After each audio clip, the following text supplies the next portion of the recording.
This is Wael Saghir of TheScore, and you're listening to the Bandwagon podcast. What is going on, ladies and gentlemen? Today is Thursday, June 21st, 2018. Thank you so much for tuning into today's edition of the Bandwagon, a sports podcast. Great show for you today as TheScore NBA and NCAA basketball writer Wael Saghir enters the wagon. From Green Bay, Wisconsin, my name is Alex Schroff. You can find me on Twitter at Alex_Schroff. Joining me, as always, from the middle of North Carolina, my right-hand man, my partner in crime, Mr. Victor Hensley. You can find Vic on Twitter at Freezeal, F-R-E-Z-E-A-L-33, Freezeal33 on Twitter, Mr. Victor. What up, buddy? How you doing? I'm doing fantastic. It's been a solid 2 months, but here we are. We are back in the wagon. I think your math's wrong. I don't think it's been 2 months. Almost. About a month and a half. We've April been 26th of the last episode, Victor, but who's keeping track? Not me, that's for sure. Bah! And just punched him right in the jaw. I was feeling like Rocky. I got to look at the drunk driving arrest with my fine-tooth comb. What was the last thing you jumped on? The Bandwagon. We've been on a little bit of a hiatus, I will admit that, but we're on a regular schedule from now on. We had final exams. We had move out days. We're college kids, man. We get busy. You're out here. I just want you to update the audience on what you're doing, because you're all of a sudden doing a PA announcing job for some random semi-pro baseball league team. Like, I don't even know what you're doing at this point. I'm just busy, Victor. I'm the media director of a small baseball team called the De Pere Dodgers in De Pere, Wisconsin. I'm still writing for a newspaper. I'm umpiring baseball, which is a newfound passion. That's scary. I don't call it a passion because you're probably awful at it. You're just rude. You don't even know what a strike is. That's not true. Fairly true. I would say I have one of the most impressive strike zones in the world. It is strict and it is fair. It is a good strike zone. I feel like if there was one person on the planet who I wouldn't think would be an ump, it's you. I don't disagree. That's a newfound passion. I didn't know you knew what baseball was. If we're being honest, I didn't know you knew. One of my favorite sports, and you didn't know that. No, it's not one of your favorite sports. Oh, it is though. It's. I don't really follow the MLB, but it's one of my favorite sports. Well, you like 3 sports, so I guess it's got to be one of your favorites. That's fair. So, yeah, right. Anyway, speaking of sports. That's what we're here for, right? Yes. The NBA draft is today. How you feeling? It is. It is NBA draft day. Exciting stuff. We'll have Wael Saghir on here in a little bit just to talk pretty much NBA draft and a couple NBA headlines rocking the world, including Dwight Howard, Kawhi Leonard, and where LeBron James might end up. And him and I agreed on that one, but we talked pretty much the rest of the 20 minutes that we had with him NBA draft, and he really gets into it. Great insight from Mr. Wael Saghir of TheScore's, so we'll get into that in just a little bit. But obviously me and you have some things to touch on because this is a big deal. You love the NBA draft. I love the NBA draft. We both love college basketball. We both kind of like the NBA. We talk about it all the time, so we might as well talk about the draft. So I guess let's just hit on a couple of things before we get into Wael Saghir. My first thing is best prospect. I'm going to let you hit it off. I don't know the answer to this question, Alex. Last year, I feel like I can answer the question a little better. With the NFL, what was your answer last year? Because we did this last year. We did do this last year. I'm trying to think of who even was drafted last year. Oh, I think I said that overall long-term best prospect, which is kind of stupid, was De'Aaron Fox of Sacramento. Okay. I still think he's going to be good. I think he's got to develop a little more. I think so obviously. Too. And then I said my rookie of the year was going to be Jason Tatum. So yes, I said my rookie of the year would be Lonzo. Yeah, but I said long term would be Jason Tatum. Yeah, Jason Tatum's the man. Which he honestly is a solid. He should be in consideration really for rookie of the year. Because I mean, I know they don't. It's only for regular season, but the playoffs, he killed it. Obviously, leading his team to the Eastern Conference Finals, almost to the finals. Anyway, last year was a little easier for me. This year, I'm torn, man. There's so many good players out there. I mean, there's Ayton, there's Bamba, there's Doncic, there's Bagley, there's Marvin Bagley, there's Trae Young.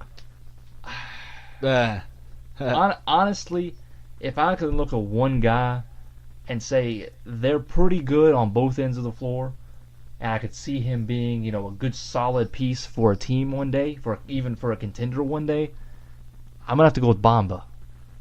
Yeah, I'm not going to agree, but I think he'd be probably the second. If I had to pick a second guy, he'd probably be it. I think it's really hard to deny him. He had 111 blocks this year. Was it that many? Yes, it was the most in Big 12 history. He's just an incredible rim protector. He's an incredible rim protector. Insane shot blocker. He's amazing on defense. He's got to be a little tougher. Got to get a little bit bigger. He is quick. He can struggle at times because he's not that tough, but I feel like that's going to come with, as he matures, as he ages, he's going to get more meat on him. He's gonna, he's gonna be a lot better. But I think long term, Mo Bamba has a chance to make the biggest impact at all these guys. I can't argue that pick at all because I think he's going to be very good. But I'm going to take another guy who has the initials MB, and I'm going Marvin Bagley, the third of Duke. You know how high I am on this guy. I think he. I've kind of used to describe him the term. What's that? It's because you're Team Duke. That's why. I'm Team Duke, according to Stephen A. Smith. But in all seriousness, I think this guy, and I keep using the term to describe him. I've talked about him a lot this week. Traditional power forward. Because he really kind of fits what we looked at maybe in the 90s, early 2000s as your power forward position. And we're kind of in the era of positionless NBA, but he kind of plays and will fill a unique niche as a kind of a traditional power forward, if you will. So I like that about him, but he also has to learn to adapt to the NBA, and I think he's going to do that well because he's speedy. He's 6'11". I mean, you can't teach height. And 6'11" is something you can't teach. And he's speedy. He's just an absolutely phenomenal offensive scorer. He gets to the rim and makes it just look effortless. It's incredible to watch. And you as a UNC fan, you've seen him play a few times, obviously. A UNC student and fan, you've seen him play a few times. I mean, this guy makes it look effortless when he goes to the rim. It's absolutely kind of almost mind-blowing to watch. So I think long-term, this kid could be something really special. Is he 18 years old? He's 19. Okay. It's still sad that he's actually younger than I am, and he's about to be way richer than me. He's younger than I. He's a young 19. He was born in 99. Yeah, that's what I thought. I can't really disagree with you there. I am worried about his defense because, as Will talked about, and as I've seen him play, in terms of like playing UNC and stuff, he really is not that great on defense, but he's a great rebounder, and he's an amazing offensive talent. And I think they mentioned that on the first take video where you talked about Marvin Bagley. He's gonna grow, just kind of like Bamba. He's gonna grow. He's not even filled out yet. It's ridiculous. I mean, he's 19 years old. I mean, he's gonna by the time he's 24, 25, the dude's gonna be solid. So it's hard for me to say anybody other than maybe those two guys really for the best prospect in this draft. But, I mean, those two are both solid options. And what I find kind of interesting is, I mean, I guess you could go Ayton potentially too, but his defense is wishy-washy as well. But one thing I find interesting is we're not looking at pretty much we're only looking at big guys in this draft. I mean, we're kind of looking at the guards. We're looking at Doncic. We're looking at Trae Young. We're looking at Colin Sexton, whatever. But we're not really saying that any of these guys are going to be 100% the best from this class. I find that interesting. And in a guard-heavy league, I find that interesting. Yeah, it is really interesting. And I mentioned the kind of the positionless NBA we're in right now. You look at, I mean, the Warriors really don't play much positionless ball. I mean, you have your Klay Thompson, Andre Iguodala, Kevin Durant, Steph Curry, Draymond Green lineup pretty much most of the time for them, which is pretty much your normal 1 through 5 lineup. But realistically, it's not often you see a draft where, half of the top 10, maybe 6 or 7 of the top 10 are going to be power forwards or centers. I mean, between Ayton at number 1, who I assume the Suns will pick tonight, obviously Bagley, as we brought up, Jaren Jackson, Wendell Carter, also of Duke. I mean, there's a ton of guys, Mo Bamba, 5, 6, 7 guys that could probably go in the top 10 that play a power forward or center position. Yeah, exactly. And I'm honestly really excited to see how this top 5, 6, 7 shakes out. Because this could be one of the better drafts we've had in the last 5 or 10 years. Because you've got, we talk about this with Will, you've got Mo Bamba, Jaren Jackson Jr. not wanting to go to Memphis. So that pretty much rules both of those guys out at number 4. You've got all of a sudden the Atlanta Hawks want to trade down from number 3. You've got teams like the Magic at number 6, the Mavs at number 5, the Knicks. I don't exactly know where they are. They're a little bit lower. I don't know their pick exactly. But they all want to trade up to potentially number 3. It's getting really interesting, and I don't know, man. It's like every time you think you've got the draft order kind of figured out, something's all of a sudden going to shake up, and you hear completely different things. So, like, Doncic, for example, I've heard could potentially drop to 6, but now all of a sudden he might be going to the Kings at number 2. That wouldn't shock me. It's insane. So, what I think, one of the biggest things we need to watch out for is, number 1 and number 2, the pick's going to stay the same. The Kings right now are the pick that we're watching out for. Because here's the thing. Well, in my head, and what I've kind of seen, some reporters saying is, if the Kings take Bamba or Doncic, right? Not saying they would, but if they do, there's teams that are trying to trade up 2-3 for the Hawks, or for the Hawks pick to get one of those two guys, right? So if the Kings pick one of them, that's going to shake up the entire draft, because maybe people don't want to trade up at that point, or maybe some people do want to trade up at that point. It's going to be crazy. I think they're going to take Marvin Bagley. It's not going to be that hard, and then somebody's going to trade with the Hawks for number 3. But it's going to actually be pretty exciting. And then we're going to see if Memphis can unload the 4th pick. Yeah, hold on. Before you get too far, I want to bring up that Sacramento pick, because you brought up De'Aaron Fox before, and I think pairing up Marvin Bagley and De'Aaron Fox might be a really good young duo for that Sacramento team that struggled so poorly, or has been so poor the last, 5, 6, 7 years. I completely agree with that, 100%. They have Willie Cauley-Stein on the roster. I'm not high on him. Yeah. I mean, he's all right. But I definitely think I think the 100% way for them to go, they need to go big man. I don't know why they would do anything else.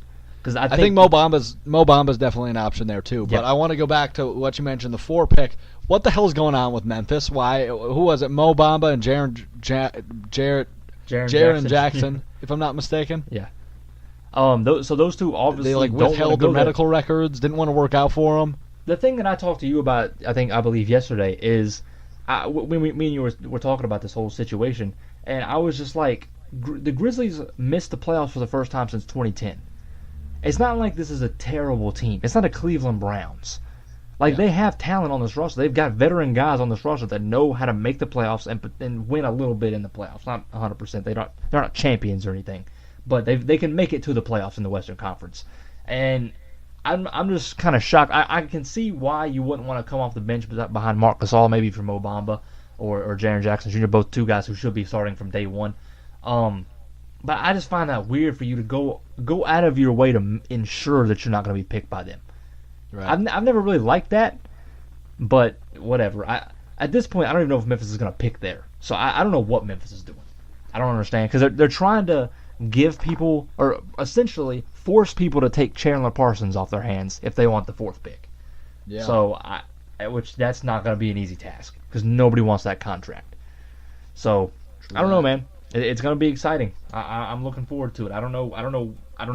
Like there's a couple guys. Here's a couple guys that I don't know where they're going. Right? Not even. I don't even. They could go 3. They could go 10. Michael Porter Jr. That's the first name that pops into my head. I have no clue where he's going. No clue. And I had another guy in my head. Michael Porter Jr. and Colin Sexton is another one. Yeah, I don't know where he's going. So I don't know, man. It's gonna be fun. But here's we've talked about the guys we love, but I know there's one guy in particular you don't love. Oh, you want to tell me about him? You want to take it away? Victor, if there's one guy, and I know we wanted to get into guys we dislike, and obviously this is going to lead us into exactly who I want to talk about. Trae Young of Oklahoma. And we talk about it a little bit with Will, but I don't see him translating to the NBA well at all. I don't get this. I don't understand it. You hate him. It's not that I hate. I actually. I've mentioned it before. I know. I don't believe you. Let me talk. Okay, there was great college basketball players that are really fun to watch. Steph Curry was one of them. But there's other guys. More recently, Doug McDermott, Jimmer Fredette. These guys are going to Trae Young. They're going to go down as some of the greatest college basketball players of the 21st century. They're on that list right now. Jimmer Fredette might be the greatest college basketball player ever. False, but okay. He's probably up there. I mean, this kid was incredible. So was Dougie McBuckets at Creighton. But these guys, and these were high picks. These were upper first-round picks. And we saw, incredible talents, good basketball IQs. Trae Young fits right in there. I mean, guy possesses incredible intangibles. I mean, he's a great shooter, great natural shooter. So is Fredette. So is McDermott. But those two didn't translate. And I'm not comparing Trae Young to those two. He's more of a Steph Curry, more of a natural scorer, more of a leader, a point guard, obviously, as was Fredette. But I don't see him translating well. I just don't.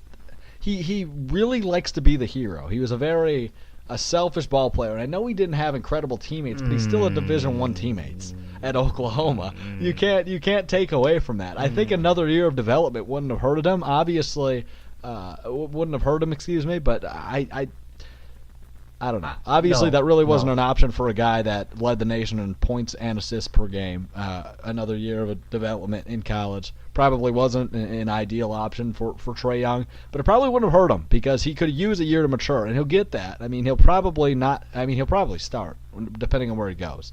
If he goes to a place like New York at 9, or Chicago at 8, which I don't know if they'll go that route, but I guess we'll see. I just really do not like Trae Young. There's a couple things you said that I'm not a fan of. I don't like the term selfish. I don't like that. I don't think you could put that on him. Mainly for a couple of reasons. He did lead the country in assists. He was passing the ball. You got to admit that. Not to mention, he tied the single game record for assists. He had 22 assists in a game, Alex. Tied that record. That game at Buffalo Wild Wings. 22 assists. I'm just saying. So this is the same thing, man. You mentioned to me he reminds you of Russell Westbrook. He does in a way. In a term of he's an aggressor. You talk to me about the fact that he shoots a lot and all this stuff. He's like Russell Westbrook. He likes to be the hero. Right. And if you think that's not true, you're wrong. You're naive. He definitely likes playing the hero role. He wants to be the guy in charge. He had to.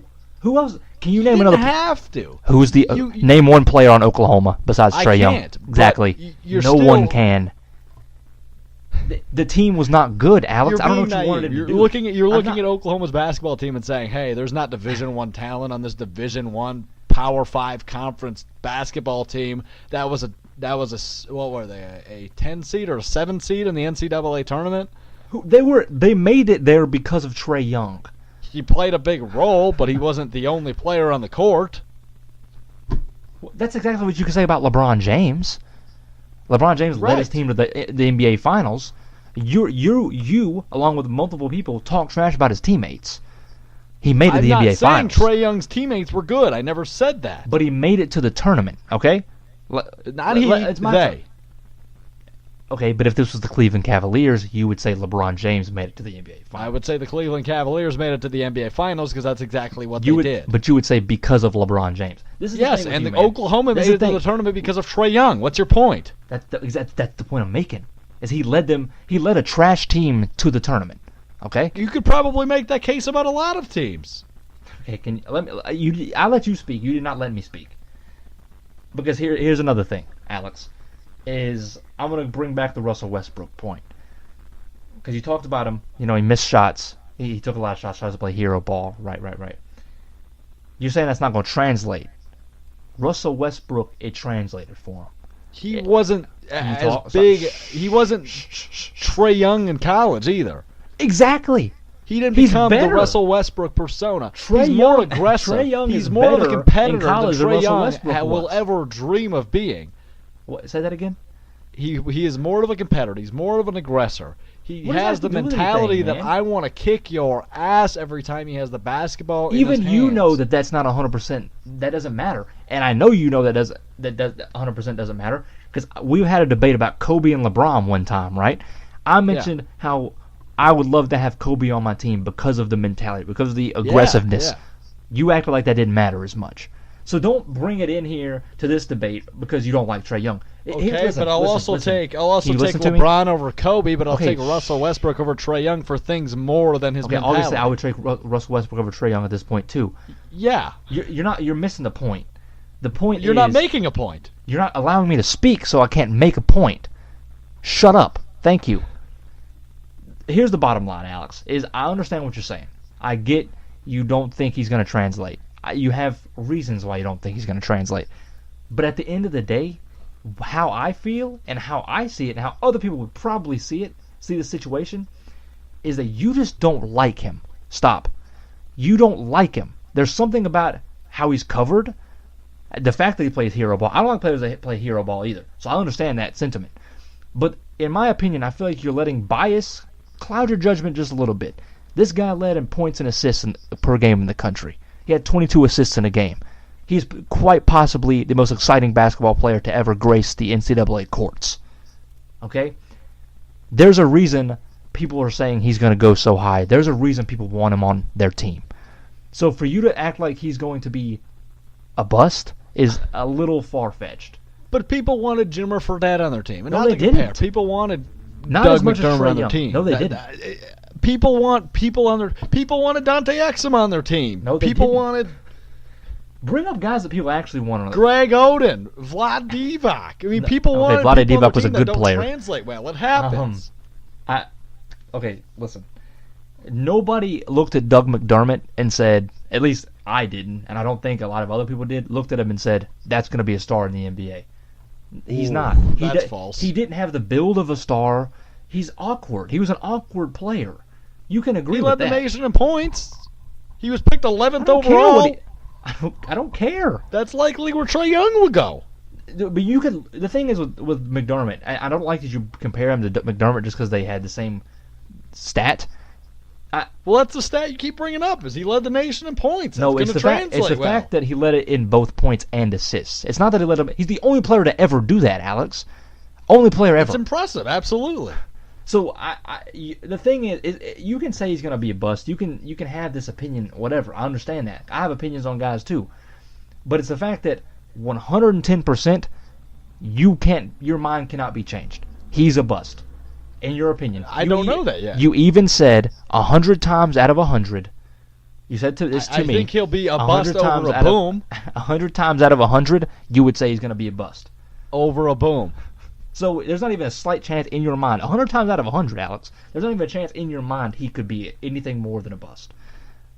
And I think that's unfair to him. If I had a choice between a boom or a bust, I'm taking the latter 100 times of 100. 100 times that He can absolutely be. He I don't know if probably will be somewhere in between, just like Jimmer Fredette was for 5 years before he had to go to Europe. Jimmer Fredette he was always garbage. Always. Yeah, that's not what they said when he was a top 10 pick. I mean, I'm talking about the NBA, Alex. But Yeah, it's okay. that's not what they said when Jimmer Fredette was a top 10 Trae pick. Young is better than Jimmer Fredette. He's better than he was in college. Just because Jimmer can shoot the ball from half court does not make him a good NBA player. So what makes Trae Young so good? The fact that he's a That's- fabulous offensive player in more ways than one, And more he's ways an than awful just. defensive player. He's a He's not one-dimensional awful. player. He can He's- shoot the ball and pass it pretty well. Lonzo Ball can pass the ball. So is pretty Marvin Bagley, but you said he's the best well. Jimmer prospect in Fredette this got draft. picked 10th. Doug McDermott got picked 11th. you Trae just- Young will probably get picked 10th through 11th. Just because people wanted these guys on their team didn't mean they had good NBA careers. It's just funny to me, man, because Marvin Bagley is a one-dimensional player also. You're not saying anything about him.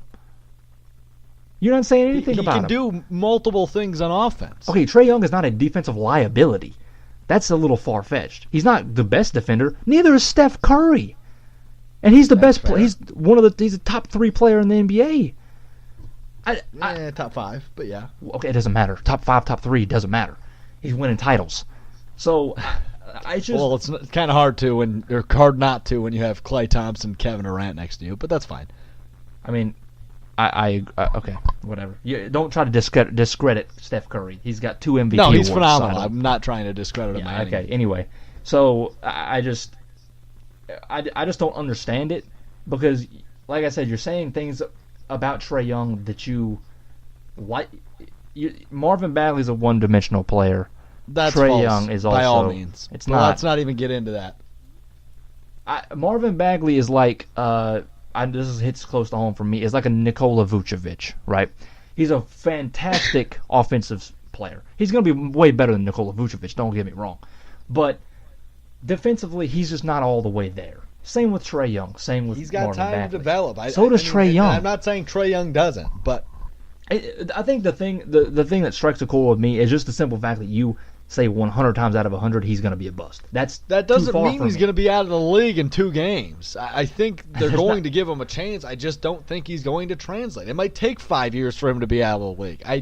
It might take 7 years for him to be out of the league. It might take 9. I'm just saying I don't think he's going to be this starting all-star point guard given the expectations. Can you he's give drawing him, all these comparisons to Steph Curry, and that's kind of hard to compare somebody to. Have you watched him play? Have you watched Buddy Hield play? Why do you keep bringing up Buddy Hield? Buddy Hield was nowhere close to any of these guys. Buddy Hield was compared to Steph Curry all the time coming out of college. It was his shooting. It was his phenomenal offensive ball handling and the control he had over his offense. Trae Young is visibly better than Buddy Hield was. Yeah. So it's just funny to me, man, because you're comparing him to dudes who weren't as good as he was. Jimmer Fredette, Doug McDermott, really? Doug McDermott and Buddy Hield. You're comparing him to all 3 of these guys. You're not comparing him to anybody good. You're not saying it's just the fact that you're not even saying he could be a Steph Curry. It's the fact that you're saying part of this whole thing. The best part of this whole thing is Trae Young is probably. There's a good chance. There's not a good chance. There's a chance he gets picked lower than Buddy Hield, Jimmer Fredette, and Doug McDermott. He will not. He will not get past number 6. Then he's going to tie Buddy Hield. Buddy Hield was picked 6th. Hey, what does that have to do with anything? Greg Oden was picked first. What is the point of this conversation? What's the point of where they get picked? Doesn't matter where they get picked. Just because Buddy Hield got picked 6th does not all of a sudden mean he's just as good as Trae Young. If I'm not mistaken, you are the one that said, Mario Hezonja got picked 5th. I might misquote you here, but you are the one that said, "Why is he being projected so high when people want him on their team? People want him on their team. Why are they going to pick him so high? If he's going to be a bust, why do people want him on the team? Why are they going to pick him so high?" That was you, wasn't it? Pretty sure that was you. I'm not going to lie to you. I don't even know what you just said. No, I don't know what that comment even meant. What? Oh, hold on. What? Can you break that down for me? What did that even mean? About 5 minutes ago, you said, are you following? I'm following. That's far. Yeah.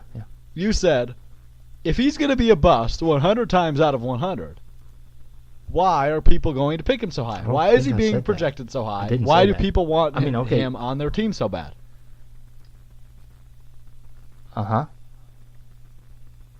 And then you asked me why picks are being brought up.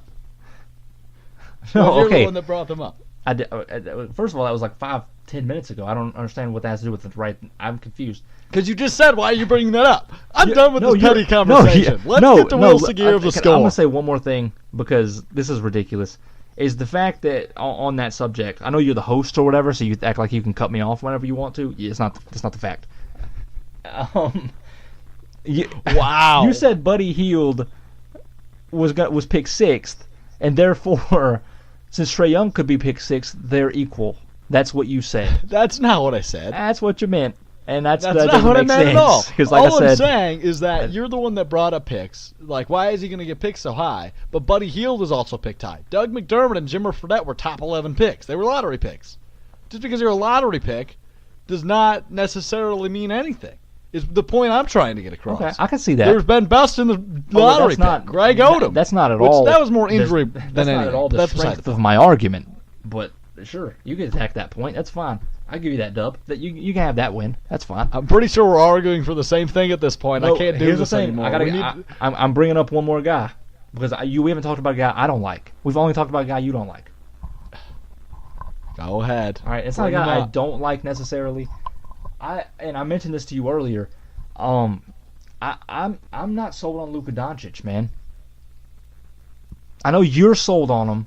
I'm not sold on him. Not entirely, because, and I think you make a good point as to why you're not. And that I'm going to steal your thunder here and just make your point for you, and that is you don't know the level of competition he's playing. It is the second best basketball league in the world. You and I can agree on that. The level of competition is still professional basketball players. It's not the NBA. But, I mean, he has done things that have never been done over there. I mean, even Steve Nash is saying this kid is NBA ready. He's going to be a star. And you know, Goran Dragic, who I always slaughter his name, but you know who I mean. Dragic, but yeah. Yes, he played over there, and he said, you know what? He's really good. He's going to be a good NBA player. So seeing guys that know what it's like over there saying, yeah, this is still good competition. This kid's doing things that have never been done, and he's doing them really, really, really well. It's going to translate well. I mean, you obviously always take that stuff with a grain of salt. But nonetheless, I mean, I don't know. What I've seen from him is he's not incredibly fast, but, I mean, he has great court vision, great IQ. Just a good basketball player. And as I say in about, what you'll probably hear in about, I don't know, 5-10 minutes from Will, is that I haven't seen a ton on him, but I do like him a lot. And I understand that. And I think a lot of people are in the exact same boat as you. Will was so high on him. Said he was the greatest player he's ever watched, or whatever he said. He bought a jersey. I mean, he did, but he bought a jersey. So my main thing is the fact that just not even it is the level of competition, but it's the fact that international players drafted in the top 10 just haven't done well for the most part. I decided to even do my research on it because I was wondering if there was guys I missed. I decided to look back at the last decade, right? So I'm gonna say off some names of top 10 picks, top 10 international picks the last decade. You ready? Oh yeah, we've done this, but I like it. Let's hear it. So I'm going back to 2008. Danilo Gallinari in 2008 to the Knicks, 6th overall. He's all right. He's okay. Yeah, decent. Yeah. 2009, Ricky Rubio, 5th overall to the Timberwolves. He's okay. A little bit better than Gallinari. And then technically this guy played overseas. Brandon Jennings played overseas. So I included him. Count. It doesn't really count. 2011. 2010 there were nobody. 2011 there was 3 guys back to back to back. Jonas Valanciunas, 5th overall to the Raptors. He's solid. He's all right. A guy I don't even know who he is. Jan Vesely. He was picked 6th overall by the Wizards. Never heard of him. Honest to God, never heard of him. Then right after that, at 7th overall, Bismack Biyombo was picked. Okay. Not good. I take that for what I've seen. He's on my team. I know he's not good. Don't. 2012, there was nobody. 2013, there was nobody. 2014 came Dante Exum from Australia to the Jazz at 5th overall. Okay, see how that worked out. The only good player I can come up with came in 2015, as Kristaps Porzingis was drafted by the Knicks, 4th overall. Right after that was Mario Hezonja to the Magic, 5th overall. Very underwhelming. Then 2 picks after that, Emmanuel Mudiay was drafted, 7th overall by the Nuggets. He's been decent. 2016 came Dragon Bender, 4th overall to the Suns, and Thon Maker, 10th overall to the Bucks. Neither one of them have been impressive whatsoever. That's not true. Thon's on the come up. Okay, we'll see. I mean, it's early. And then last year, the only international player to be drafted in the top 10 was Frank. I always butcher this. Ntilikina or whatever, at 8th overall. Once again, in the last decade, only pretty much one player internationally in the top 10 has panned out. Has panned out like really, really well. The other ones are other just players have done well. I mean, you bring up guys like. Gallinari. I'm having a brain fart here. I mean, Gallinari, Valanciunas, Rubio. But those are all role players. They're not worth. If these, especially obviously the Timberwolves, we know how they botched not picking Steph Curry. We know that with Rubio and Johnny Flynn, then came Steph Curry. But rest in peace, Johnny Flynn. Rest in peace, Johnny Flynn. We love you, buddy. But I just don't. With Luka Doncic, right? He could potentially go number 3. He could potentially go number 2. And the only reason I'm skeptical is because of this whole international players thing. I know he's not any of these guys. He played in a better league than all them. Way more accomplishments than all these guys. I get that. But at the end of the day, there's a lot more tape on him. There's a lot more tape risk. on him. There's a lot of tape on a lot of these guys. Dante Exum was an exception because who knew? He was a mystery man. That's still such a weird situation. I'm still convinced he's never played basketball before he got to the NBA. But it's okay. I agree. For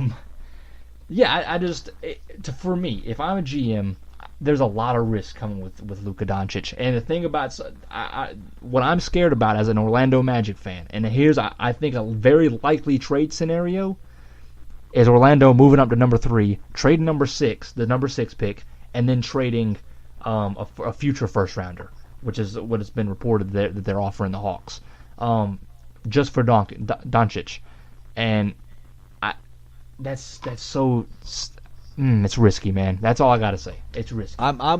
You know me well. You know I'm hesitant when it comes to overseas guys high, but I'm pretty confident this guy will pan out at least decently. We'll see, because I'm not saying he's the next. Maybe not the next Kristaps, but probably could be to that level. Potential All-Star. We'll see. I just know there's a chance that tonight I'm gonna be at the end of the night I'm gonna be rocking a Doncic Magic jersey, and I just hope I feel good about it. Because at this point, I'm not sure. Me too, Victor. Me too. Let's bring in Wael Saghir of The Score. We are joined now by NBA and NCAA basketball writer of The Score, Wael Saghir, on the bandwagon to discuss pretty much everything going on in the world of basketball right now, because it is indeed a crazy week. Will, thanks for joining us today. Happy to be here, guys. So, Will, I guess let's start with the big news coming out from earlier this morning, and that is Dwight Howard being traded to Brooklyn for Timothy Mozgov. I don't understand the move. Dwight Howard has been in like every city in the United States now, I think. So just give me some insight on what the heck's going on in the world of Dwight Howard. Apparently they didn't like him very much in Charlotte. It's just another locker room that disliked Dwight. I still don't get the move, whether you like him or not. He's significantly better than Timothy Mozgov, but he also has an expiring deal, whereas Mozgov's going to get paid $16 million in 2019-2020. So you're adding an additional contract, an additional year for a player that's not as good as the one you just traded out, pretty much just for a couple second-round picks. It'll save them tax for this upcoming season. I saw that it'll save them about $13 million in tax, but I don't know if that's necessarily worth it. You could just kind of tell Charlotte's all in on the tank, which is a bad sign for Charlotte fans that love Kemba Walker. I'd assume that he's eventually going to be gone too, and they're going to have to go for a rebuild with. I wouldn't really trust that under Michael Jordan's watch. He hasn't done a great job in his past when it comes to building up teams. Right. And he's kind of been fortunate, so we'll see what happens there. So I tweeted out this morning that I honestly believe that Charlotte might have the worst management in the NBA. How do you feel about that? They're up there with the Kings. I mean, they're just Memphis hasn't been all that great over the past year either. But players won't even work out for them anymore. But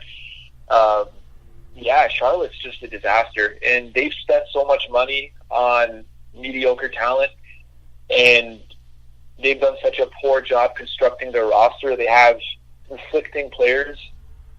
You have guys like I like Cody Zeller, but you also have Frank Kaminsky, who they didn't trade away for a reported 6 draft picks that the Boston Celtics were offering a couple years ago. And they have a lot of money spent on Nicholas Batum and Marvin Williams and Michael Kidd-Gilchrist, and there's no more money on that roster, and they just add an additional $16 million 2 seasons from now and another poor player. So I don't know where they go from here.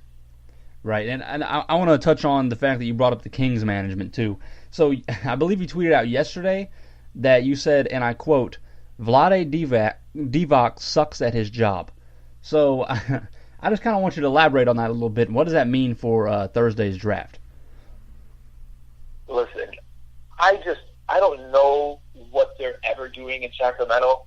I always liked Vlade Divac, the player. People seem to dislike him because I remember the flopping reputation that he had throughout his career. But as a in the front office, he's done such a terrible job with the DeMarcus trade, and they can't seem to figure it out in terms of who they're going to draft, and that's the only way they're getting players to begin with. They spent a lot of money on half the season of George Hill, didn't get much out of that.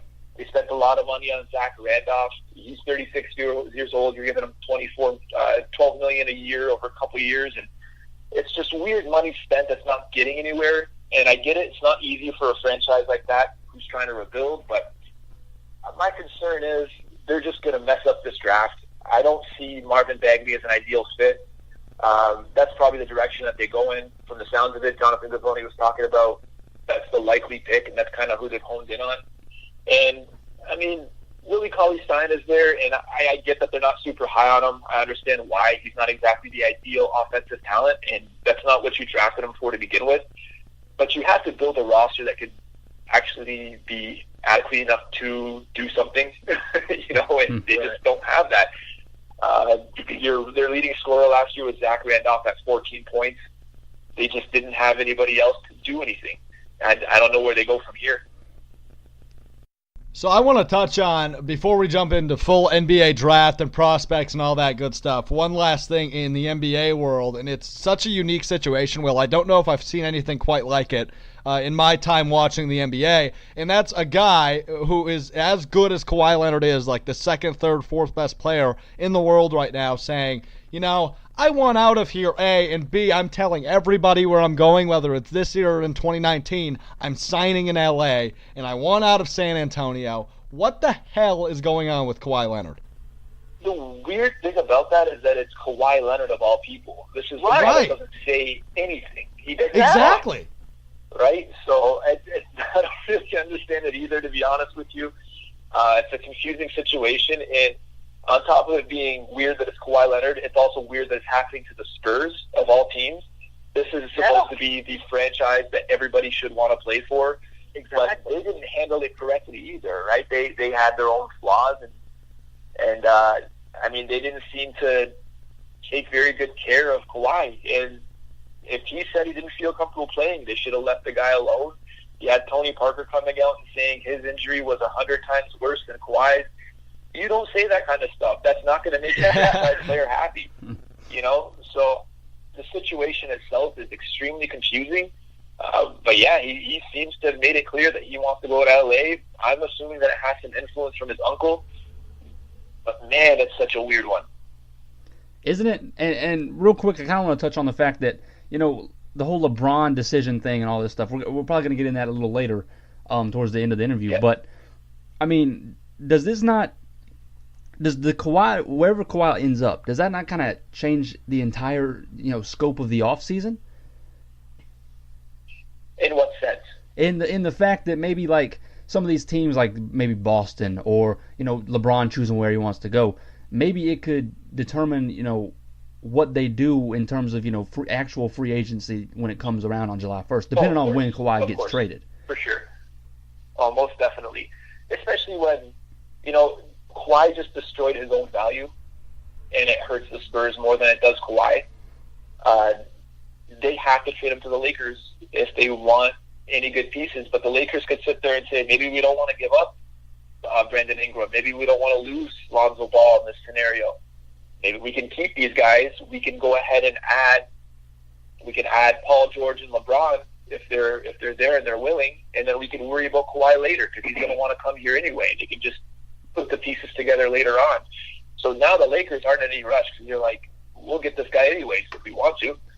Whereas other teams are like, I don't know if you want to give up valuable assets for a guy that's probably going to leave next year. Do you want to take on a rental and give up a couple high picks? Do you want to give up do you want to pick up a rental and and get rid of some of your young assets who have done a great job or you're building towards a positive future? You probably don't want to do that anymore. Right.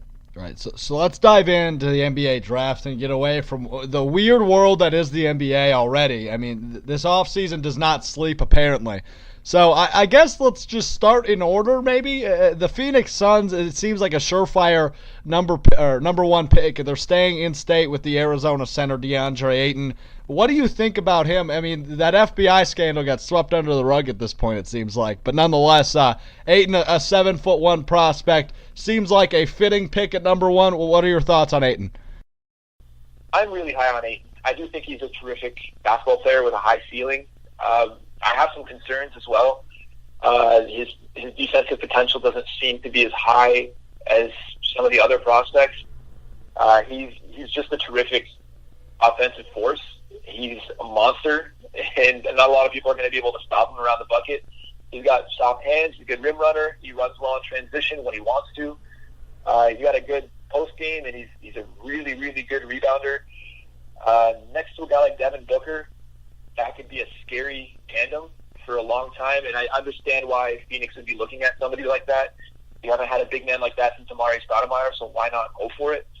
But at the same time, I don't know if that necessarily makes him the best pick, but it does make sense. And I want to skip a couple picks to number 4 and look at the Memphis Grizzlies really quickly, because I'm really confused about what's going on there.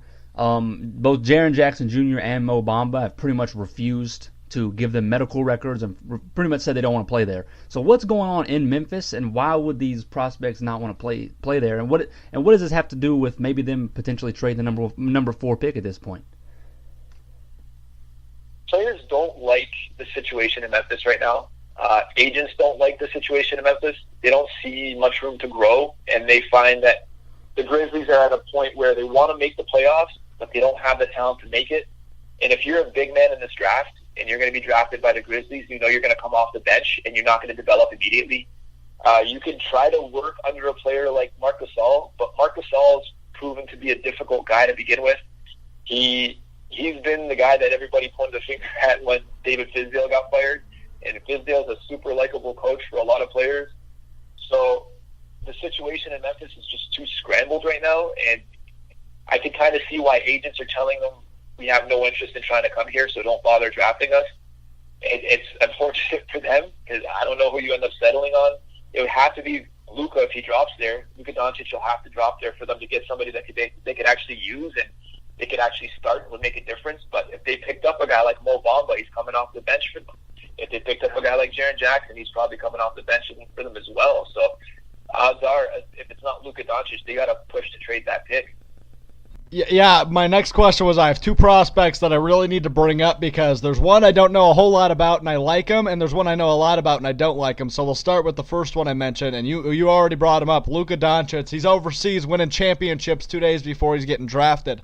I want to know what you think about him. I haven't seen a ton on him, but what I have seen on him I've liked. I think he might be able to translate pretty well. He looks good overseas, winning championships for Real Madrid. What do you think, Will? How's Doncic going to fit in the NBA? I hope it doesn't bother you guys that I'm extremely biased towards Luka Doncic. I got home last night from work, and I don't know why, but I decided to buy a Slovenia Luka Doncic jersey. I'm not Slovenian, but I just really wanted one. And there's something special about this kid. I don't know if he has the highest ceiling in the draft. I wouldn't think so. His lack of athleticism probably hinders that, and I get it. He probably won't win you any championships in the NBA if he's the best player on your roster, and I get that. But in terms of a guy that you know is going to be a good basketball player on the professional level and a guy that's actually proven it, there's nobody better in this draft than Luka Doncic. And I don't know if there's a prospect that's ever been more accomplished than Luka Doncic. Probably none. I can't imagine that anybody's ever done what he's been able to do. Yeah. He won Eurobasket with Slovenia in last September, and he was a part of the all Eurobasket team, the top 5 players from the tournament. And if you're wondering what guys are on that team, you have Goran Dragic, who won Eurobasket MVP. That's an all-star. You have guys like Marc Gasol, Pau Gasol, Bogdan Bogdanovic. You have Alexei Sved was there. You had a ton of guys that have had a ton of experience in the NBA or all-star level experience in the NBA that have made that team or at least been on the cusp of it for that last tournament. So he competed that well against top-tier competition, only to go on and win EuroLeague MVP, the youngest one to ever win it, win consecutive Rising Star Awards. He won the EuroLeague championship, so he led his team as a 19-year-old to the second best, to the championship of the second best league in the world. Went on to win the Spanish League tournament and the MVP award for that as well. It's just an insane resume. Yeah. He's extremely crafty, 6'8" point guard, can shoot off the dribble, outstanding step back jumper. Probably the best vision in the draft. Easily the best point guard. I would say easily the best point guard in the draft. If you want a guy that's going to give you the most stable offense, there's nobody better than him. I don't know how teams are looking at him as a potential mistake just because he's European, just because he's not athletic enough. He's going to be a terrific pick anywhere he goes. Yeah, I think that is a really good analysis on this guy that everybody is putting a question mark on because these international stars haven't really translated well. Me and Victor were talking before, and we brought up guys like Dante Exum, who there was a lot of question marks responding to him a couple of years ago, and he went top 5, and what has he done since? But I want to get to that second product that I brought up, staying with the guards, but it's a guy that I said I've seen a lot of, but I don't know. I don't like him. I don't think he's going to translate well. His name's Trae Young. Will, what do you think about Trae Young? Will he I mean, he's small. He's only 6'2". He led the nation in points and assists last year, but I just don't think he'll translate well at all. I really don't see him becoming a star NBA player. I don't know if it's fair to say he's going to be a star. I think it's premature to do it for a lot of guys. Right. It's a lot of players don't pan out.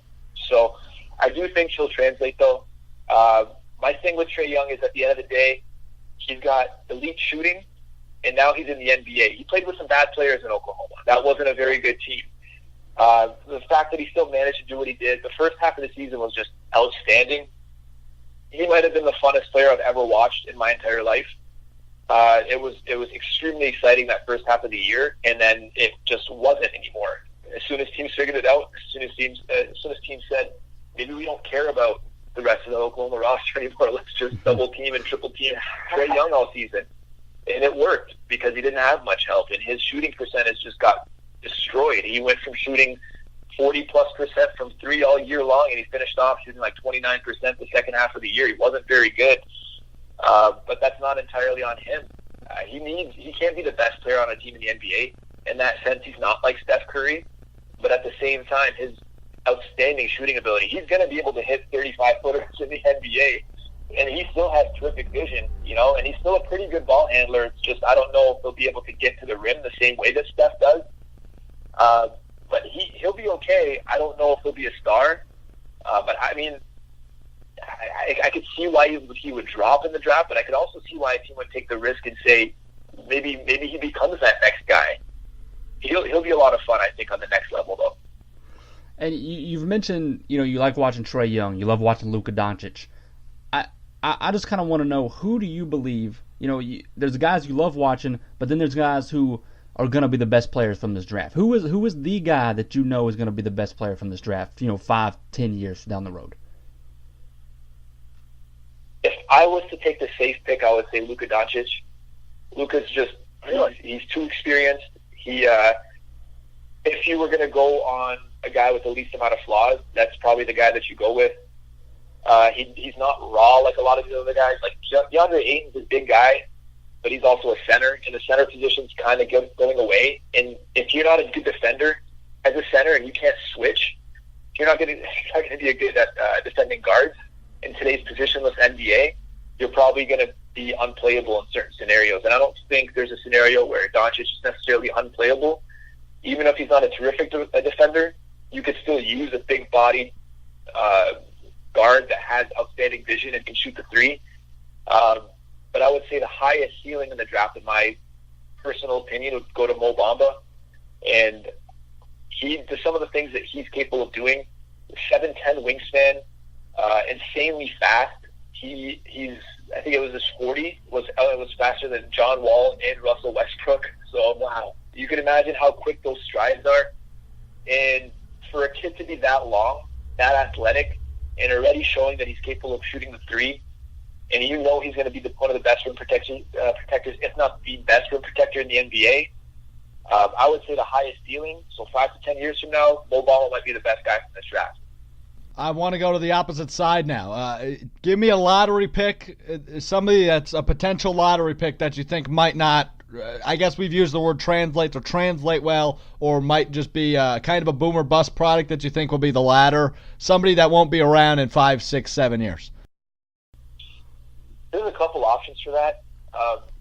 I've said Marvin Bagley in the past just because I don't think he's a good defender in any way. He's probably the worst defender in the lottery, outside of maybe Trae Young, but you kind of cut Trae Young some slack because he's a guard.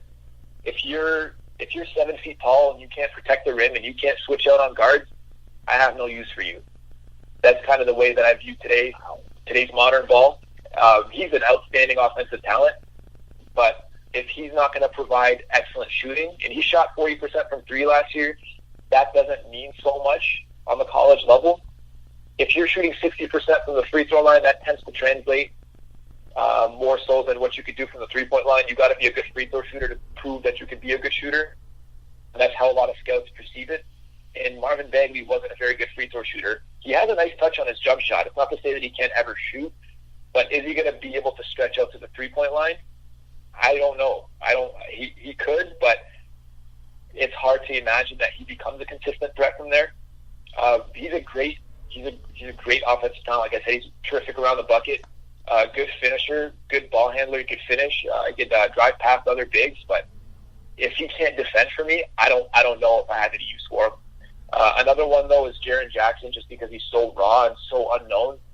He's only playing 20 minutes a game last season with Michigan State, and he was always in foul trouble. But his block rate he was averaging 5.5 blocks per 40, which is absolutely insane. He's a really good shooter. He's got a nice touch, but if he can't stay on the floor, if he keeps on having these mental lapses, I don't know if he's going to be able to last very long, and that's my big concern with him. But he also has an insanely high ceiling, so you got to take the risk on a guy like that. Yeah, you just crapped right on my favorite guy in this draft, and that's Marvin Bagley. I think he's going to be. I personally think he'll be probably one of the best players in this draft. But I guess you just got to come on here and make me look stupid. I didn't mean to do that. I'm sorry. It's all right. I'm over it. I actually want to bring up another guy from Duke really quickly. So I've seen a lot of mock drafts, including yours, and I believe you have good old Grayson Allen going to the Golden State Warriors, if I'm not mistaken, at number 28. So I do. I really want to know, is this going to be a good fit for Grayson Allen, a good fit for Golden State, and how fun is that going to be if he gets drafted there? Listen, Golden State has 7 centers or guys that can play center on that roster. They need some guards. While watching the Warriors play, I just started me and a couple buddies started thinking to ourselves, man, they really don't have that many shooters on this roster. They have probably the 3 best shooters in the NBA, and Kevin Durant, Klay Thompson, and Steph Curry, but it kind of stops there. And for their style, you need more than just that. Like, you can put Draymond Green out there, but he's shooting just 30%. It's good if you put a center out there, and that's what he's doing, because he can do so much more for you. But you need a couple other guys that can give you some shooting. And Grayson Allen's jump shooting is going to translate in the next level. He's been playing with freshmen his entire career. He's never really had any veterans around him. He'll be able to translate well because he's so underrated when it comes to his athleticism. He can get to the bucket. He's a really good playmaker. He's got nice vision. Good 6'5" guard that can defend a couple positions for you. He'll be a very sturdy backup for 2 or 3 in the NBA. And on a team like Golden State, where they don't necessarily need him to do too much, you can plug him in next to guys like Andre Iguodala and Sean Livingston, and he can go out there and he'll give you threes, and he'll drive to the bucket, and he'll open up some things for that offense. So it's definitely not a bad pickup if that's the way they decided to go. Will, you've been great with your time. We've got one more to slip in for you. Wael Saghir of TheScore joining us. You can find him on Twitter at Wael Basketball, Wael Basketball. He has a weird spelling of Will for some reason. Blame his parents. But our it's pronounced wagon, by the way. It's an Arabic name. Oh, okay. Just making your life easier. That's all it is. Fair enough. So I'm not even going to try to pronounce it the correct way. I'm still calling you Will. Don't bother. My last question for you is one we told you we'd get to. Where's LeBron playing next year? If I had to take a wild guess, I'm going to go, unfortunately, with the Los Angeles Lakers. Okay. I agree. So I really do think that's where he'll end up. Vic, what do you think? I'm a big Philly guy. I think he's going to the Sixers. I don't think he's leaving the East. Personally. That's an interesting one. It'll be a fun fit in Philly. He'll get to the finals, that's for sure. No doubt. He'll continue to dominate the East if he goes to Philadelphia. But Wael Saghir of The Score joining us on the bandwagon. Will, thanks for being so great with your time. The NBA draft should be a fun one. Anytime. Thanks for having me, guys. Yep, take care. Thanks again to Wael Saghir of The Score for joining us today on the bandwagon. Plenty of good insight when it comes to the NBA and the NBA draft and the world of college basketball. That's our guy. That's a walk-off. I think that is a walk-off. He's knowledgeable, man. He knows what he's talking about. No, that's why he has a cool job, I guess. It's all right. It's all right. I might kill for that job, but it's okay. So, in spirit of the NBA draft, I heard you have a little game for me. I do. We've done this, twice before? Yeah, I think so. It's called Real or Fake. We did it with college football players, and I don't remember what the other thing we did it for was. I don't remember. I remember 100% for sure. We did it with college football players one time. Yep. So the NBA draft is tonight. Obviously, we talked about it all show. And now, I want to play a little real or fake with you, right? Let's I've do got it. 21. I've got 21 names sitting here for you of prospects in the draft. I looked up the top 100 prospects in the NBA draft for this year, and here they are. Some of them are real, some of them are fake, and that's all you got to do is guess. And we're gonna tally your score, see how you can do. Let's do it. All right. So number one name, DJ Hogg. That's real. I know that for a fact. Wichita Baxter. Yep. Nope, that is not. That Oh, real. sorry. I thought you were saying. Never mind. I thought you were referring to him as Wichita State, but that's not right. I didn't realize that was a name. That is, But I probably would have said real, so it's fine There anyway. you go. DJ Hogg is real, by the way. Yes, I knew that. Wichita Baxter is fake. Yeah. Number 3, Yante Mateen.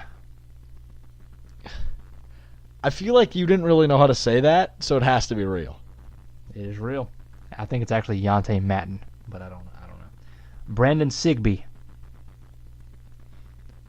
Ooh. I'm gonna go fake. That is fake. Yeah, okay, you just laughed, so that means it's either really fake or just really ridiculous. It's real. All right, I'm gonna move on for that one then. I'm not gonna say it, and I'll say it later, so you can see you won't know. Dylan Oversby. Ooh, real. Fake. Joe Lual Aquil. Give me real. That is real. Protein Williams. Come on. That's the You one can I do was better laughing than about. Is it real or fake? It's fake. Nobody names their child Protein. Okay, whatever, man. Anas Mahmoud. Give me real. Real. Jock Lawndale. Fake. That is a real name. Really? That is real. I can't even... Kenneth Farcry. Far Cry. Fake. Yep. Dre Doverton. Can you give me the last name again, please? I'm going to say the full name. Dre Doverton. Fake. That is fake. I don't know what's coming. I gotta move on from that one. I gotta move on. Will Freights. Will Freights.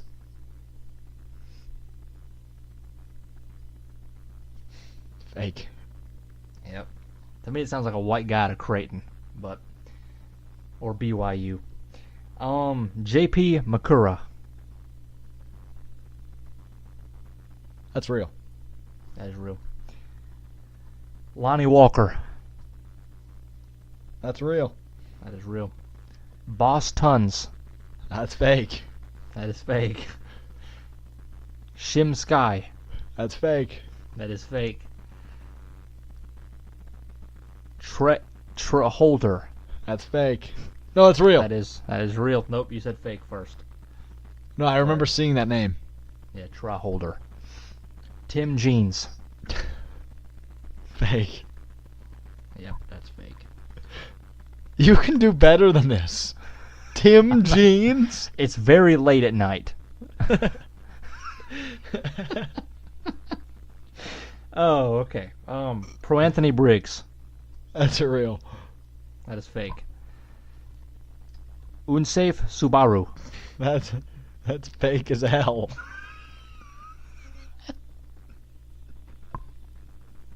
That's so fake. That actually, if we said it in English, it'd be unsafe Subaru. But but it's Unsafe Subaru. That's fake. Des Nuts. One more time.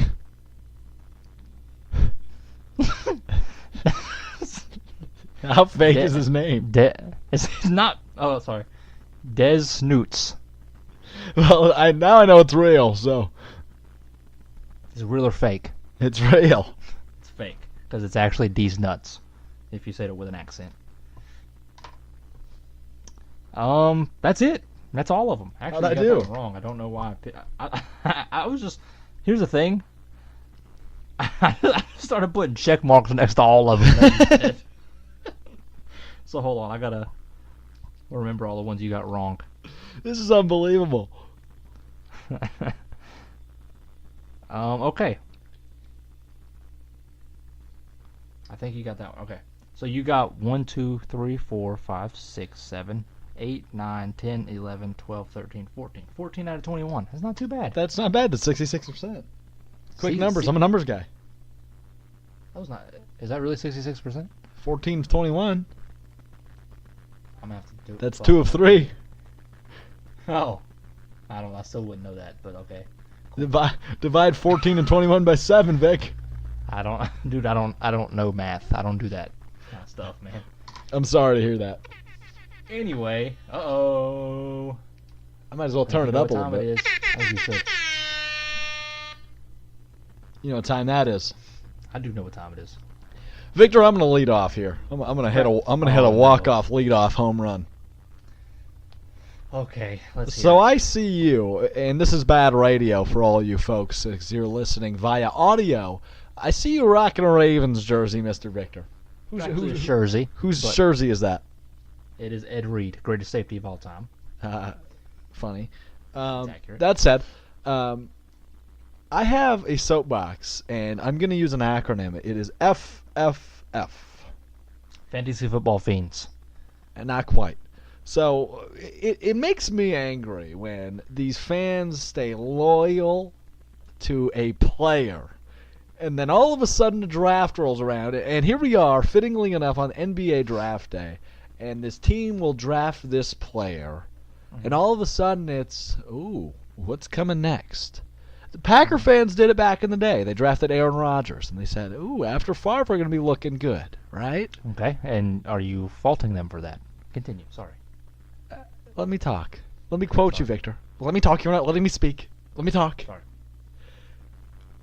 Now, when the Packers pushed out Brett Favre for Aaron Rodgers, Packer fans were, ironically, angry.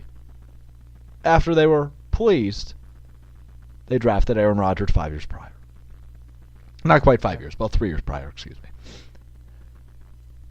Now we're seeing a very similar situation out in Baltimore, Maryland, ladies and gentlemen, where the Baltimore Ravens have put a target on the back of their quote-unquote elite quarterback by the name of Joseph Flacco by bringing in former Heisman Trophy winner Lamar Jackson of Louisville. I believe that. Now, all of a sudden, these so-called Ravens fans, or what I call Flacco Fanatics, are very excited about the arrival of this speedy quarterback donning Jackson on the back of his black practice jersey. Now, ladies and gentlemen, it makes me angry that the so-called loyal Flacco Fanatics are just months after defending their quarterback by calling him elite. He's in the top class of the quarterbacks, these Ravens fans insisted. But now, in comes the Heisman. And in oohs and ahs, they're calling for Lamar Jackson as the future of the Baltimore Ravens. So my soapbox, Mr. Hensley and all of you, are these fake Flacco fanatics. F, F, F. Figure out what you want, you pesky people. And here's the thing, you told me I didn't know what your soapbox was going to be before the show. You told me I could fight you on it.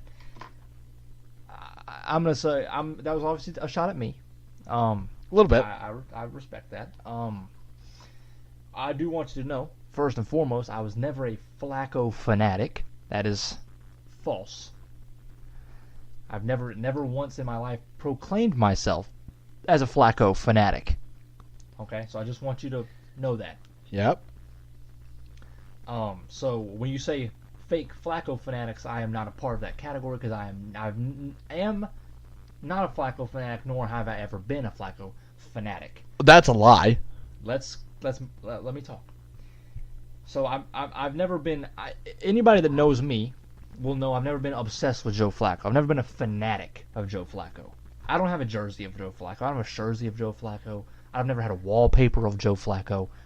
I've liked Joe Flacco. I've at times loved Joe Flacco, but never have I once been obsessed or cared that much about Joe Flacco. He led my team to a Super Bowl. He led my team to AFC Championship 3 times. He's still a great quarterback in my eyes.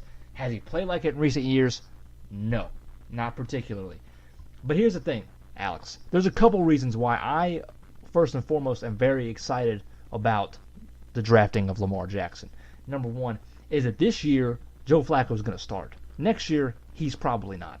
But this year, if you've already seen in training camp, or not training camp, but OTAs, Joe Flacco has a fire about him now. He got a big contract after the Super Bowl, Alex. Right? A lot of players, we've seen it with Chris Davis on the Orioles. We've seen it with a lot of players who get max deals and stuff like that. They get paid and they get lazy. And they just don't care as much. They don't put as much effort in. They're not as good after they get big paychecks. Same thing with Joe Flacco. He wasn't as good after he got paid. It's just a fact. Numbers say it. I mean, statistically he was a little bit better, but overall he was not better. Now, Joe Flacco has competition behind him, Alex. Now somebody lit a fire under his butt. He's ready to rock and roll. This will be Joe Flacco's greatest year of his career. So why would he not start after next year? Or after this year? As Packers fans know, you got to bring in the successor eventually. We have Lamar Jackson under contract for 5 years. We don't want a Jimmy Garoppolo situation where it's that we end up having Joe Flacco, which Joe Flacco is no Tom Brady, but having Joe Flacco for 4 years, and then all of a sudden maybe Lamar starts for 1 year, or maybe it's just like, okay, we got to get rid of him because we got to get something for him. I don't want that. No Ravens fan wants that. Every Ravens fan I've seen wants Joe Flacco to start this year and Lamar Jackson to take over the team next year. Another reason I'm so excited about Lamar Jackson, and you know this, regardless of Flacco, regardless of the NFL or the Ravens, I have always loved Lamar Jackson. Yep. I've told you he's my favorite player, potentially in football history, to watch. I love that man. And while, yes, I do like Flacco, he's done a great deal for my team. He's been there for 10 years. Lamar Jackson is your favorite player in football history. To watch. One of my favorite players in football history to watch. That I've personally took the time to watch. He's just as Trae Young in the NCAA was, in NCAA basketball, Lamar Jackson is to NCAA football. He's incredibly exciting. So I think he's the future of this team. That's why I'm perfectly fine with him taking over for the future. So you can criticize me and other Ravens fans all we want, but you weren't criticizing the Packers fans when they were all about Aaron Rodgers, and now look where you are. That's all I'm saying. That's all I'm saying. Brett Favre was your Joe Flacco. Aaron Rodgers is your Lamar Jackson. Yeah, but Brett Favre was like 40 years old. Brett Favre was also a million times better. Not a million times, but he was better. Yeah. Much better than Joe Flacco. Yes, that's fair. So you can't criticize me. You know what I'm saying? And not to mention the fact that Aaron Rodgers is going to sit way longer than Lamar Jackson is. Like we said, Lamar Jackson is either going to start next year or the year after, and for good reason. So That's all I got to say about it. You can criticize me as much as you want. I'm excited about my team because we're winning the Super Bowl for the next 7 years. Let me bring up mine. I actually have two soapbox kind of. One of them, since we're talking about football, I'm going to bring it up. I'm going to bring up this one first. Madden 19 is coming. Is it Madden 19? Is that the one that's coming out? I guess. You know Madden. We've talked trash about Madden a couple of times on the show, correct? Yes, we have. And you've played Madden a couple of times. You know I've been with you when you've played online on Madden, and you take it very seriously. But here's one thing I don't understand, Alex, is recently the Madden rankings have come out. Or not rankings, but ratings. 99 overall, whatever. I believe Aaron Rodgers was a 99 overall in Madden this upcoming year. Mm-hmm. So my only thing is, it seems like I've got notifications about players talking about their ratings on my cellular device. I've actually got sports notifications from TheScore talking about Madden ratings. Why in the world do people care? It's a video game. People take it as if it's like news and it matters. This is a good point. I don't care if Aaron Rodgers is a 69 or a 99. It doesn't matter. It's Madden. It's not real life. It's a video game. It bothers me that people actually take it that seriously to treat it as if it was news. That's BS. You know it's BS. It's stupid. Second soapbox. Nikola Vucevic, and this is surrounding not Trae Young. This is surrounding Luka Doncic. Nikola Vucevic in recent days has attempted to recruit Doncic to the Orlando Magic, right? Yep. And all these Magic fans are saying, "Wow, look, he's trying to recruit him. He's trying to make the European guys stick together and play together, and all this stuff." Blah blah blah. I like this lineup. This projected lineup is good. Oh my God! I saw that one person actually say that they were excited about the Luka Doncic, Evan Fournier, Mario Hezonja, Aaron Gordon, and Nikola Vucevic lineup. That makes a lot of sense. That team would get 3 wins. Anyway. So I saw a lot of people, hyped up that Vooch is recruiting Luka Doncic. Alex, I've seen it with multiple players too. I saw it with Trae Young in the Magic when Trae Young visited us. All these people were talking about how, wow, hey, Trae Young, come to Orlando, Trae Young, all this stuff. Guys, Alex, I don't know if you know this. I know this. Rookies don't have a choice of where they go. You can't recruit rookies. Oh, no, you can. You can't.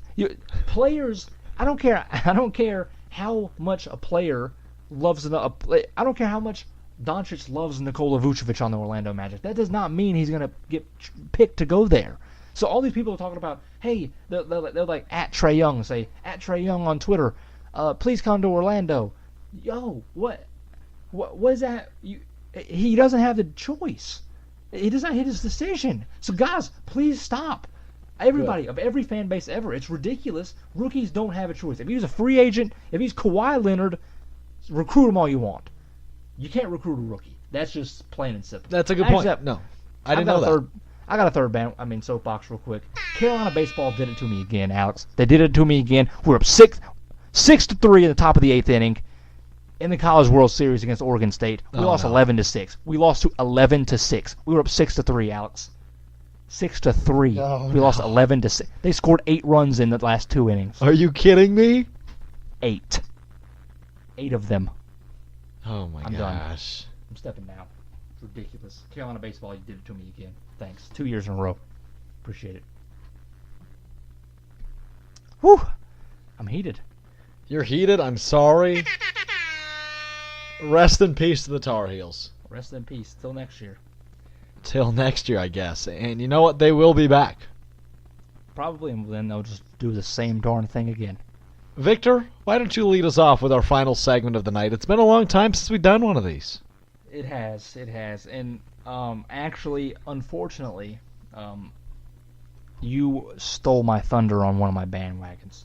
I also have 2 bandwagons, so I'm jumping on the bandwagon of Belied At and Wrong Picks. Okay. So first of all, Lamar Jackson's a Raven. We haven't had a show since he became a Raven. This feels counterproductive because we just talked about it in the last segment. I love Lamar. He said, and I quote, "They gonna get a Super Bowl out of me." Yes, sir. Believe that. Believe that. So I am Alex Strofe. Believing that. Believing. And my second bandwagon is, you know what? I thought about it. Like I said, we haven't had a show since the NFL draft, so I've kind of been sitting on this one a little bit. Last time I checked, Alex, you and your boys, 3 boys if I'm not mistaken, had a mock draft at your sports radio station, Stevens Point, Wisconsin. You're right. And I just want to console you because there was a first round mock draft. Your mock draft was wildly inaccurate. Yeah, it was bad. If I'm not mistaken, you got 2 out of the 32 picks correct. Are you serious? That's impressive, my friend. That is very impressive. Okay, but nobody saw Baker going number 1. You got 2 out of 32. Which 2 were they? Can you guess? I don't remember. It was 2 months ago. I don't remember at all. Saquon Barkley to the New York Giants. Yeah, that was an easy one. And Quentin Nelson to the Indianapolis Colts at number 6. That's it. That's it. That's all you got right. Which, by the way, we talked about this before the show. You told me, and I quote, with Josh Allen, I always thought he was going to Buffalo. That's what I said. They said he was going to Buffalo. Your mock draft said otherwise. I think I had him going to Arizona, actually. You had him going to Denver at number 5. Denver at number 5. I don't even think anyone on the planet suggested that. Here's the thing. We weren't doing trades, and I had Buffalo trading up to 5. I swear on my life. Well, it said Josh Allen. It didn't say anything about a trade on the board. There's a big board. I can go find the audio. I will go find the audio if I need to. I said I have Buffalo trading up to 5. Okay, well you should have picked that on the big board because it didn't show it. That's all I'm saying. We weren't allowed to. That was the only rule. No trades. Okay, then technically no trades. You had him going to Denver at number 5. You're right. You win. I'm just saying.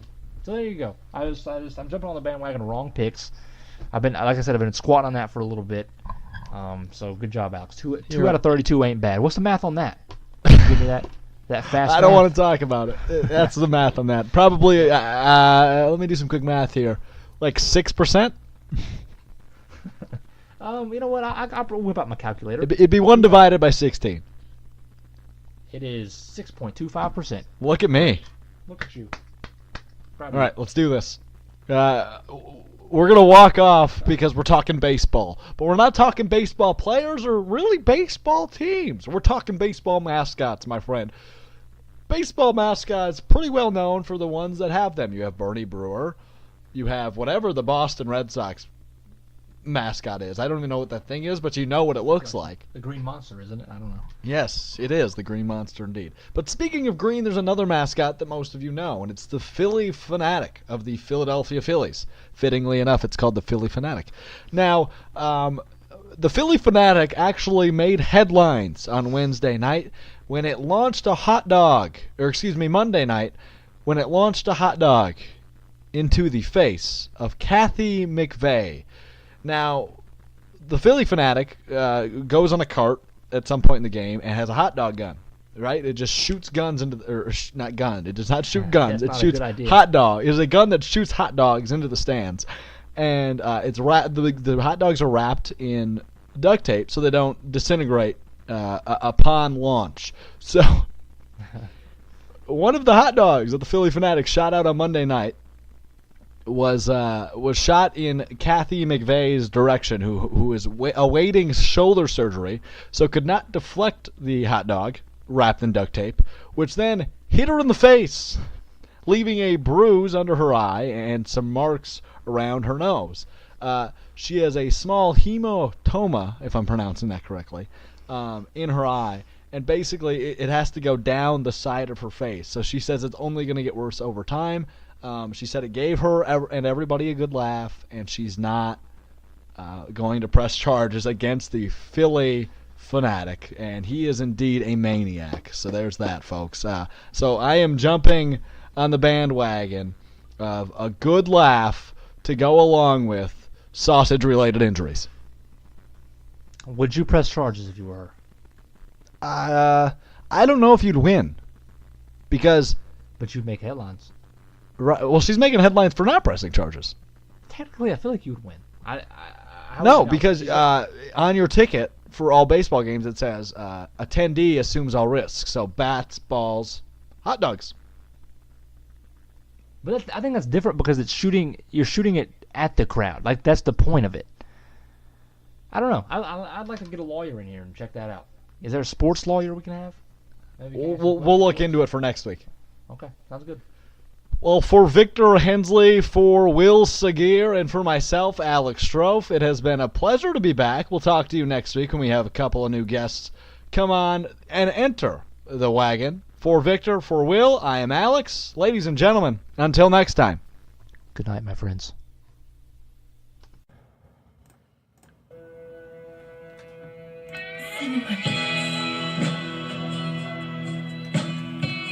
What up, Miss C? It's your boy V Hen. You knew I'd have to come at him again. 2018. 4 years later. Change the style up a little bit. This is a Memphis production. One day I was walking down the street. I was really thirsty, so I walked a piece, had a big glass of water. Then I had to pee, so I ran all the way home. Then I opened up the door. I ran straight to the party. My bladder couldn't hold it anymore. I lifted up the seat, and then I began to pee. They went from the kidneys to the ureter, down to the bladder, where it all matters. Then through the urethra, where I'll have to release you out the urinary means. Then it exited my penis.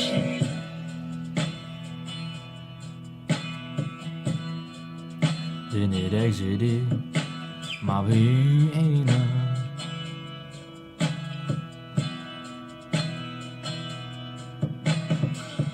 Later on that night, I had a pain that I couldn't fight. I was dizzy and I had to throw up, and my temperature was as high as you know what. I couldn't take it anymore, so I had to go to the doctor. I got checked out. Yeah, boy, was about to pass out. Then the doctor came in to give me my diagnosis. Last night I was up until 10, worrying about this prognosis. He said, well, Houston, we have a problem. I said, whatever it is, Doc, we're gonna solve it. Tomorrow's production available in today's morning. I'm about to put down this microphone. I'm about to put down this microphone.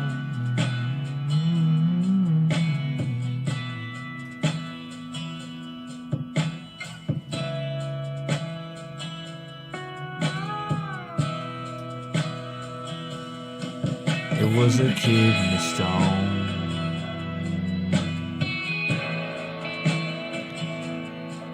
It was a kidney stone.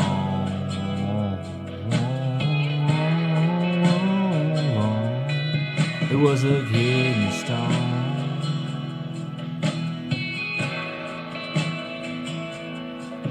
And we out. This is a Drive safe. production. Thank all.